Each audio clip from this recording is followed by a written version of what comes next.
Shalom, Alechem. Comment ça va, frères et sœurs?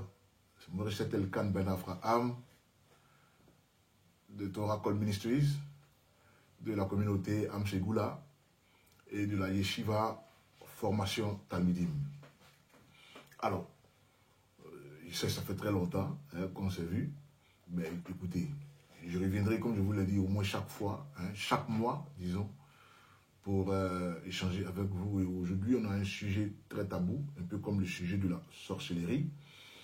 On va lire un peu quand même aujourd'hui, on va lire un peu aujourd'hui, on a des passages bibliques sur lesquels on va méditer. Alors, c'est comme ça, une sœur, un couple, disons, un couple qui étudie avec nous, qui m'a approché, et un couple qui est ivoirien, qui vit en Côte d'Ivoire, qui est un peu troublé sur tout ce qui se passe en Côte d'Ivoire. Bon, c'est une expression que moi je ne maîtrisais pas et que j'ai appris, Wobi, voilà, c'est ce qu'on dit. Il a su l'homosexualité. Et puis ils ont demandé mon avis, comme ça j'ai dit, bon, écoutez, je ferai une vidéo pour vous répondre. Donc voilà en fait comment j'ai fait mes apparitions, en fait, quand il y a des sujets qui me poussent à intervenir. Bon, je viens de donner mon point de vue, quoi, mon opinion. Et vous avez pour titre cette vidéo qui est que cache en réalité, enfin, qu'est-ce qui se cache derrière l'homosexualité, d'accord? Donc, que se cache-t-il derrière l'homosexualité? Parce qu'en réalité, il faut dire, c'est un fléau qui a vu le jour depuis la nuit des temps, d'accord? Et ça énerve certains, puis il y en a d'autres qui font avec.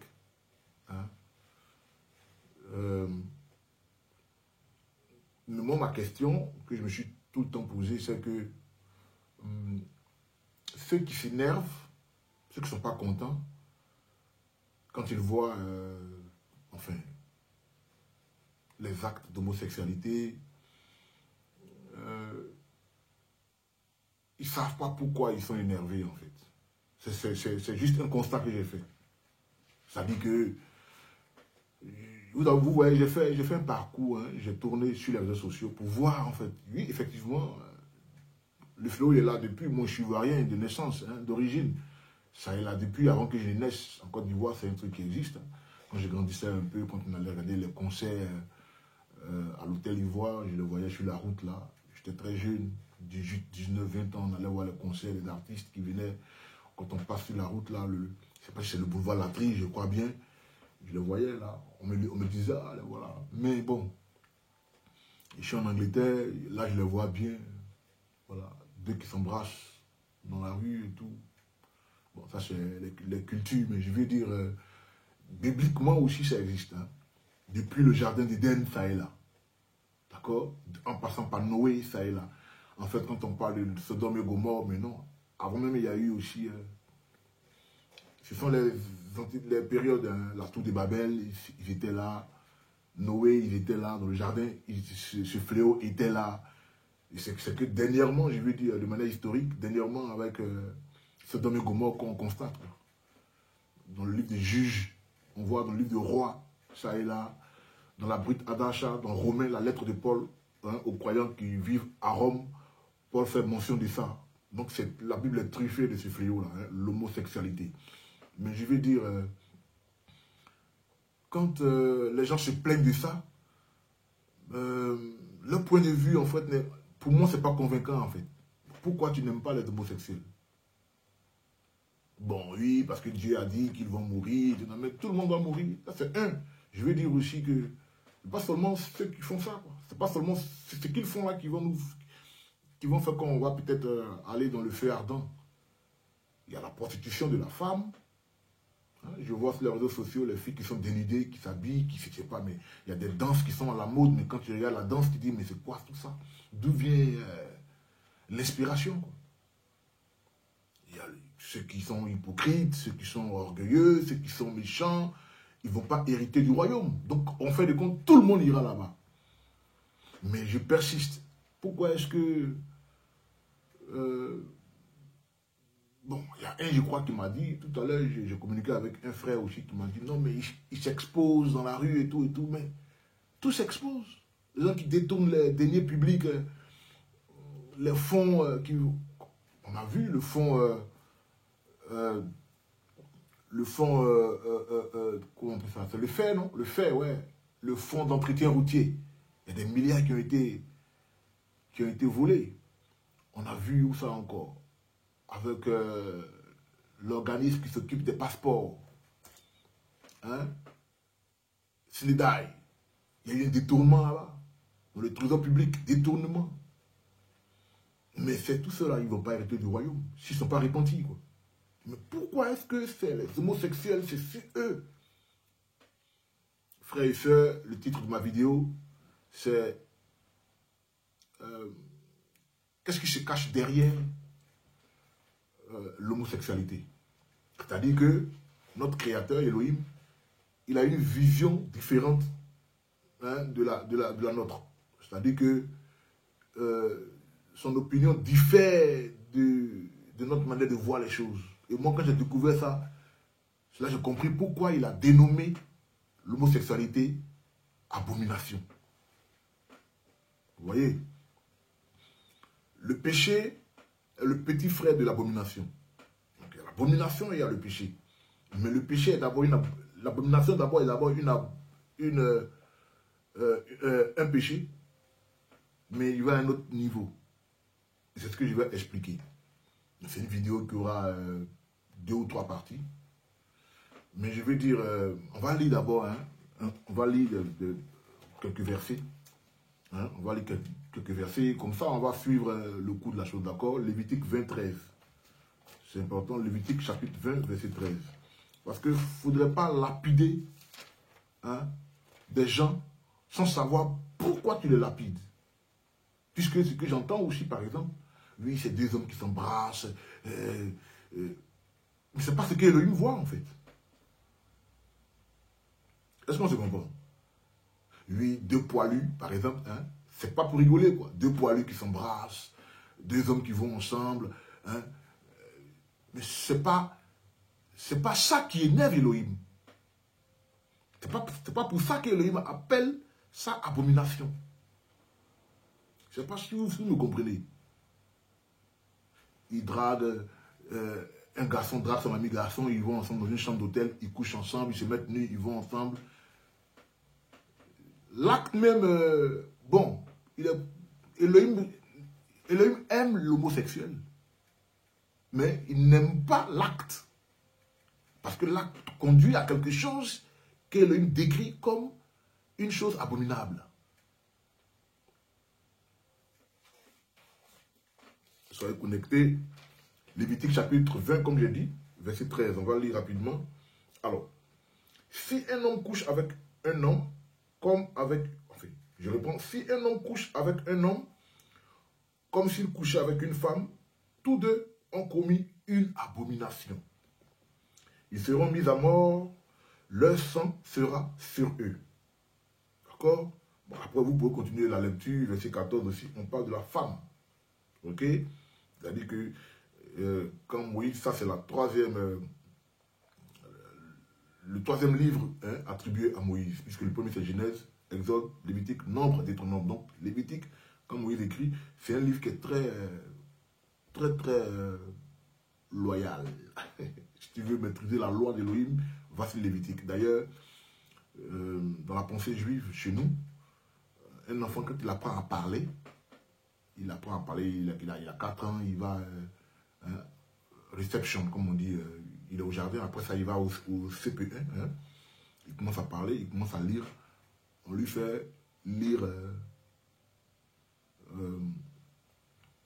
Lévitique, chapitre 1 jusqu'à la fin.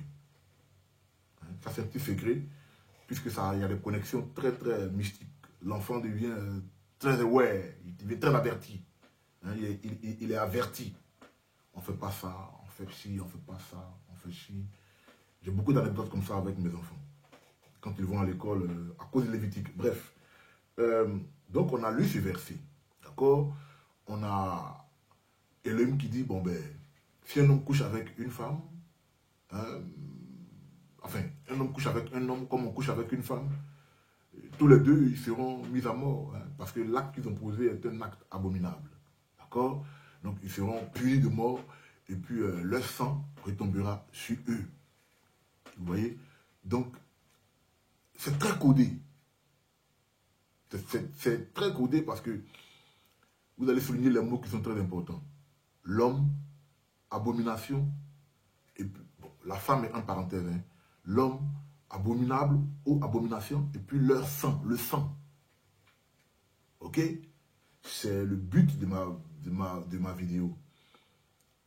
Le sang dont Elohim parle ici, là, il est très important. On va le développer plus tard. D'accord? Mais ce que je voulais dire aussi, c'est de revenir toujours sur cette entité-là. D'accord? Elohim, quand il crée l'homme, hein, au départ, quand il crée... bon, on voit hein, dans Genèse chapitre 1, il dit « Faisons l'homme à notre image, à notre ressemblance. » Et on dit quoi? Elohim les fit, mâle et femelle. Maintenant, ça c'est dans l'entité invisible. Mais dans l'entité visible, c'est-à-dire physique, quand l'homme arrive, Ish, c'est-à-dire I-S-H en hébreu, Ish, I-S-H, Ish, homme avec grand H, homme, l'homme, le mâle, c'est lui qui vient d'abord, de manière physique. Mais dans les visibles, ils sont tous deux présents. Donc au chapitre 2 de Genèse, l'homme arrive d'abord, Ish, qu'on dénomme aussi Adam. Ok? Adam qui veut simplement dire être humain. Ok? Adama, qui veut dire la poussière de la terre. Adam, c'est être humain. Adam est le radical de Adama. L'homme est poussière. D'où Edom, la couleur rouge, rougeâtre, la terre rouge. Ok. Et donc, quand l'homme fit Adam, ce que vous devez percevoir là, ils sont tous deux mariés. C'est-à-dire Elohim et son épouse qui est Adam. Ok? Elohim a son épouse qui est Adam. Donc, ils ont un contrat de mariage qui les lie. C'est pourquoi quand la femme arrive, on s'étonne tous comment elle a pu parler avec le serpent, puisqu'elle n'est pas là quand on donne le contrat de mariage. Le contrat de mariage se résume en une seule phrase. Vous pouvez manger de tous les jardins, tous les fruits de ce jardin, mais vous ne devez pas toucher à l'arbre de la connaissance du bien et du mal. Vous voyez? Et donc, là, le contrat, il est donné. Ok? Vous pouvez manger de tout, mais l'arbre de la connaissance du bien et du mal, là, qui est au milieu du jardin, là, vous ne devez pas manger de ce fruit. D'accord? Vous pouvez tout manger. Et donc ça, il donne un ordre. Ok? C'est ce qu'on appelle Torah. Parce que c'est une instruction. La Torah veut dire instruction. Et puis, ça devient un contrat, puisque Elohim, c'est un roi à la base. Et la parole du roi a de l'efficacité, mais non seulement ça, devient une loi. Ok? Pourquoi? Parce qu'elle est irrévocable. Moi, je suis en Angleterre, le roi Charles III, quand il dit un truc, c'est ce qu'on va exécuter. Le gouvernement, le parlement, le Westminster va exécuter. Et puis sa parole devient comme une loi, donc elle est irrévocable. Donc quand il me dit tu mangeras tout, mais ça tu ne mangeras pas, c'est comme une loi. Et c'est comme un contrat sur lequel les deux parties vont se baser pour cheminer ensemble. Alors plus tard on constate l'arrivée de la femme. Avec la femme, c'est dans le monde physique. D'accord? Et l'homme et la femme, ça couple. Il y a des expressions du mariage. Ok? L'homme et la femme, ça couple. On dit quoi? Et Adam connut Ève. Le verbe connaître, connut Ève. Dahat. Ok? D'où il y a dati, dahat. Mais ce sont des expressions de mariage, connaître. Car la vie éternelle, c'est qu'ils te connaissent. Toi, le seul vrai Elohim, mais celui que tu as envoyé, Yeshua, Amashia. Non, la vie éternelle, c'est qu'ils te connaissent. Ça veut dire que la vie éternelle, c'est qu'ils soient en mariage avec toi. Ok? Donc, Adam connut Ève. Adam rentre en mariage. Parce que connaître, Dahat, connaître, ça veut dire provigner. Ok? Ça parle de s'amouracher. Ça parle de pénétration. Ok? Ça parle d'appartenance. Se connaître. D'accord? C'est l'expression du mariage. Pourquoi je dis ça? Adam est seul, il n'a pas de femme, de manière physique. Mais il est marié à Elohim. Quand tu es célibataire, Ok, Adam est célibataire de manière avec nos yeux charnels, mais il est marié à Elohim. Ça doit interpeller tous ceux qui vivent seuls, qui n'ont pas encore assumé leur relation maritale, ou je veux dire, qui n'ont pas encore donné de dot à qui que ce soit. Ils sont mariés. Ils sont mariés. À qui? Mais à leur créateur. Parce que étant seuls, ils vont mettre en pratique les 10 commandements. Qui est de ne pas faire ci, de ne pas faire ça, de ne pas faire ci. Donc ils sont en train d'observer des commandements. Or, les commandements sont à l'image d'un contrat. Tout à l'heure, je vais développer ça. Donc, puisque tu es en train de suivre le contrat, alors tu es lié à quelqu'un qui a mis ce contrat. Parce que même qu'on le veuille ou pas, tu égorges quelqu'un, tu vas en prison. Ça, c'est la loi des hommes, mais ils sont inspirés de la loi divine. Et ça, tout le monde le sait. Vous voyez? Donc, Adam est marié à Elohim. Et quand la femme arrive, il est marié maintenant à la femme de manière physique. D'accord? Je fais ce tour-là pour arriver vraiment au domaine de l'homosexualité. Alors, qu'est-ce qu'Elohim dit quand il les met ensemble? Il dit quoi? Soyez féconds, remplissez la terre, enfin, multipliez-vous et remplissez la terre. À partir de cette phrase, vous allez tout savoir d'où est-ce que je vais en venir quand je dis, par mon titre de la vidéo, hein, qui est la première partie qui va prendre fin bientôt, que se cache-t-il derrière l'homosexualité? Soyez féconds, multipliez-vous et remplissez la terre. C'était Maurice Elkan Ben Abraham. À tout à l'heure, pour la deuxième partie. Shalom.